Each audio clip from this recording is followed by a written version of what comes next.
Hello hi ವಿದ್ಯಾರ್ಥಿಗಳೇ, welcome to MS world classes. ಇವತ್ತಿನ ಅವಧಿಯಲ್ಲಿ 9ನೇ ತರಗತಿಯ ಸಮಾಜ ವಿಜ್ಞಾನ SA1 ಕ್ವಶನ್ ಪೇಪರ್ ಯಾವ ಪಾಠದಿಂದ ಯಾವ ರೀತಿ ಕ್ವಶನ್ಸ್ಗಳನ್ನು ಕೇಳಿದ್ದಾರೆ ಅನ್ನೋದನ್ನು ಈ ವಿಡಿಯೋನಲ್ಲಿ ನಾವು ಒಂದೊಂದಾಗಿ ಡಿಸ್ಕಷನ್ ಮಾಡೋಣ ಮತ್ತು ಕ್ವಶನ್ಸ್ ಯಾವ ರೀತಿ ಬಂದಿವೆ ಅನ್ನೋದನ್ನು ಒಂದೊಂದಾಗಿ ನೋಡ್ತಾ ಹೋಗೋಣ. ಸೊ ವಿದ್ಯಾರ್ಥಿಗಳು ಹೊಸದಾಗಿ ನಮ್ಮ ಚಾನಲ್ಗಿದ್ದರೆ ಶೇರ್ ಮತ್ತು ಸಬ್ಸ್ಕ್ರೈಬ್ ಮಾಡಿರಿ. ಹಾಗಾದರೆ ನೋಡೋಣ ಈ ಕ್ವಶನ್ ಪೇಪರ್ದಲ್ಲಿ ಯಾವ ರೀತಿ ಪ್ರಶ್ನೆಗಳನ್ನು ಕೇಳಿದ್ದಾರೆ. ಈ ಕೆಳಗಿನ ಪ್ರಶ್ನೆಗಳಿಗೆ 4 ಪರ್ಯಾಯ ಉತ್ತರಗಳನ್ನು ನೀಡಲಾಗಿದ್ದು ಸರಿಯಾದ ಉತ್ತರವನ್ನು ಕ್ರಮಾಂಕದೊಂದಿಗೆ ಬರೆಯಿರಿ ಅಂತ ಹೇಳಿದ್ದಾರೆ. ಹಾಗಾದರೆ 1ನೇ ಪ್ರಶ್ನೆ, ಸ್ವಾತಂತ್ರ್ಯ ಪೂರ್ವದಲ್ಲಿ ಭಾರತದ ಅರ್ಥವ್ಯವಸ್ಥೆಯು ಸ್ಥಿರವಾಗಿತ್ತು ಏಕೆಂದರೆ ಅಂತ ಕೇಳಿದ್ದಾರೆ. 2ನೇ ಪ್ರಶ್ನೆ, ರಾಜ್ಯಾಡಳಿತ ವಿಚಾರದಲ್ಲಿ ಕೃಷ್ಣದೇವರಾಯನಿಗಿಂತ ವ್ಯಾವಹಾರಿಕ ಜ್ಞಾನವನ್ನು ತಿಳಿಸುವ ಕೃತಿ ಅಂತ ಕೇಳಿದ್ದಾರೆ. 3ನೇದು, ಯಹೂದಿಗಳ ಆದಿಮ ಭಾಷೆ ಅಂತ ಕೇಳಿದ್ದಾರೆ. 4ನೇ ಪ್ರಶ್ನೆ, ಅಪೇಕ್ಷಿತ ಗುರಿಗಳ ಸಾಧನೆಗಾಗಿ ವಿವಿಧ ಇಲಾಖೆಗಳ ತಜ್ಞರ ಒಟ್ಟುಗೂಡಿಸುವಿಕೆಯೇ ಅಂತ ಕೇಳಿದ್ದಾರೆ. ನೆಕ್ಸ್ಟ್ ಪ್ರಶ್ನೆ, ಅಪರಾಧ ನ್ಯಾಯಾಲಯವು ಜಾರಿಗೆ ಬಂದ ವರ್ಷ. 6ನೇ ಪ್ರಶ್ನೆ, ಪೋಷಕರು ಈ ತಲೆಮಾರಿಗೆ ಸಂಬಂಧಿಸಿದ್ದಾರೆ. 7ನೇ ಪ್ರಶ್ನೆ, ಕರ್ನಾಟಕದ ಕಾಶ್ಮೀರ ಎಂದು ಕರೆಯಲ್ಪಡುವ ಜಿಲ್ಲೆ. 8ನೇದು, ಕರ್ನಾಟಕದ ಪ್ರವಾಸ ಮಾಸ ಎಂದು ಕರೆಯಲ್ಪಡುವ ತಿಂಗಳು. ಸೊ ಮುಖ್ಯ ಪ್ರಶ್ನೆ 2, 1 ಅಂಕದ ಪ್ರಶ್ನೆಗಳು. 9ನೇ ಪ್ರಶ್ನೆ, ಅಲಾವುದ್ದೀನ್ ಖಿಲ್ಜಿಯ ಸಹನಾ ಇ ಮಂಡಿ ಎಂಬ ಅಧಿಕಾರವನ್ನು ನೇಮಿಸಲು ಕಾರಣವೇನು. 10ನೇ ಪ್ರಶ್ನೆ, ಕರ್ನಾಟಕದಲ್ಲಿ ಮುಂಚೂಣಿಯಲ್ಲಿರುವ ಮಾಹಿತಿ ತಂತ್ರಜ್ಞಾನ ಕಂಪನಿಗಳು ಯಾವುವು.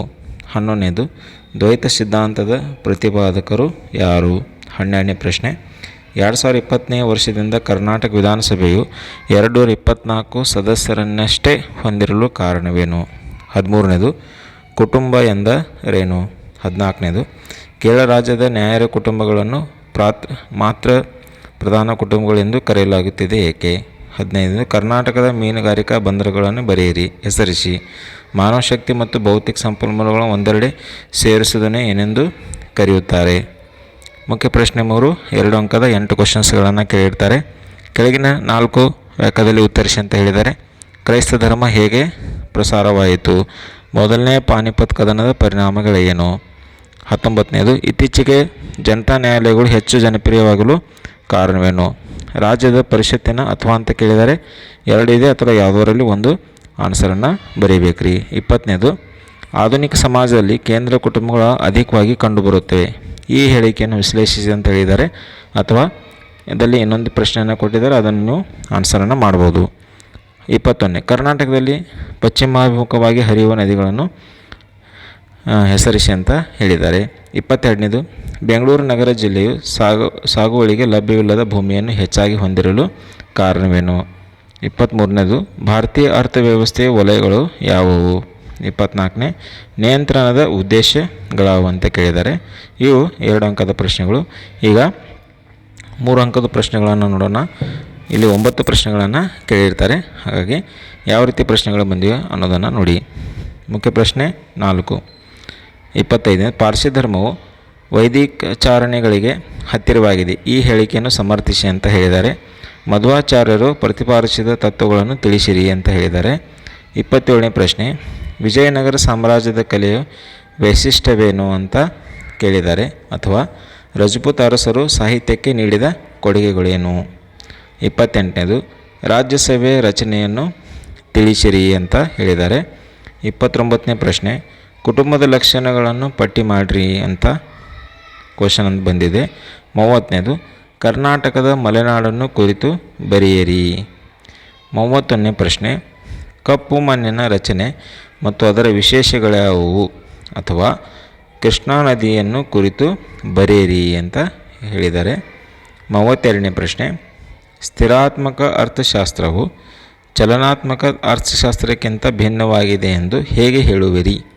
ಅಥವಾ ಭಾರತದಲ್ಲಿ ಕೃಷಿ ಮುಖ್ಯ ಉದ್ಯೋಗವಾಗಿದ್ದರೂ ಸಹ ಕೃಷಿಕರ ಸ್ಥಿತಿಗತಿ ತೃಪ್ತಿಕರವಾಗಿಲ್ಲ ಎಂದು ಹೇಗೆ ಹೇಳುವಿರಿ ಅಂತ ಕ್ವಶನ್ಸನ್ನು ಕೇಳಿದ್ದಾರೆ. ಸೊ ವಿದ್ಯಾರ್ಥಿಗಳು ಈ ಕ್ವಶನ್ಸ್ಗಳನ್ನು ನೋಡಿದ್ರೆ ಭಾಳಷ್ಟು ಎಲ್ಲ ಇಂಪಾರ್ಟೆಂಟ್ ಕ್ವಶನ್ಸ್ಗಳಿವೆ. ಸೊ ಈ ರೀತಿ ನಿಮಗೆ ಎಕ್ಸಾಮ್ನಲ್ಲಿ ಕೇಳುವ ಸಾಧ್ಯತೆಗಳು ಭಾಳಷ್ಟು ಇರ್ತಾವೆ ರೀ. ಸೊ ಅದೇ ರೀತಿ ಇಂಥ ವೀಡಿಯೋಸ್ಗಳನ್ನು ನೋಡಬೇಕಾಗಿತ್ತಂದ್ರೆ ಚಾನಲ್ ಮತ್ತು ಶೇರ್ ಸಬ್ಸ್ಕ್ರೈಬ್ ಮಾಡ್ತೀವಿ. ಇಂಥ ಬೇರೆ ಬೇರೆ ಸಬ್ಜೆಕ್ಟದ ಕ್ವಶನ್ಸ್ಗಳನ್ನು ನಾನು ನಮ್ಮ ಚಾನಲ್ನಲ್ಲಿ ಹಾಕ್ತಿರ್ತೇನೆ. 33ನೇದು, ಒಬ್ಬ ಉತ್ತಮ ಸಂಘಟನಾಕಾರ ನಿರ್ಧಾರಗಳನ್ನು ತೆಗೆದುಕೊಳ್ಳಲು ಹಲವಾರು ಅಂಶಗಳನ್ನು ತಿಳಿದಿರಬೇಕು. ಈ ಹೇಳಿಕೆಯನ್ನು ವಿಶ್ಲೇಷಿಸಿ ಅಥವಾ ನಿರ್ವಹಣೆ ಕೆಲಸ ಕಾರ್ಯಗಳನ್ನು ವಿವಿಧ ಕ್ಷೇತ್ರಗಳ ಮೂಲಕ ನಿರ್ವಹಿಸಬೇಕಾಗುತ್ತದೆ ಹೇಗೆ ಅಂತ ಕೇಳಿದ್ದಾರೆ. ಸೊ ಇಲ್ಲಿ ಮಟ್ಟ ನಾವು ನೋಡಿದ್ದು 3 ಅಂಕದ ಪ್ರಶ್ನೆಗಳು ವಿದ್ಯಾರ್ಥಿಗಳು. ಈಗ ಮುಂದಿನಕ್ಕೆ ಹೋಗೋಣ. 4 ಅಂಕದ ಪ್ರಶ್ನೆಗಳು. 4 ಅಂಕದ 4 ಪ್ರಶ್ನೆಗಳನ್ನು ಕೇಳಿರ್ತಾರೆ.